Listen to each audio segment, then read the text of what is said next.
There are tools are available to switch your job from non-IT to IT. You no need to approach any consultancies or institute to learn the programming languages course. Still, you can switch your job from non-IT to IT.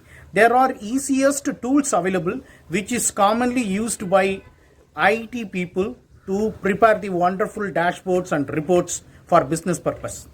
Power BI tools, which is the most important tools. You no need to learn any courses, any coding languages.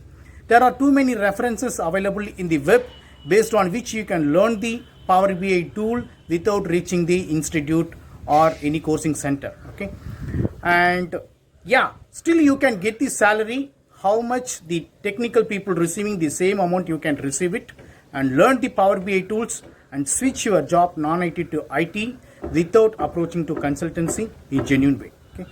Thank you so much for watching this video. If you like this video, please subscribe and share to your friends. Have a wonderful day. Take care. Bye bye.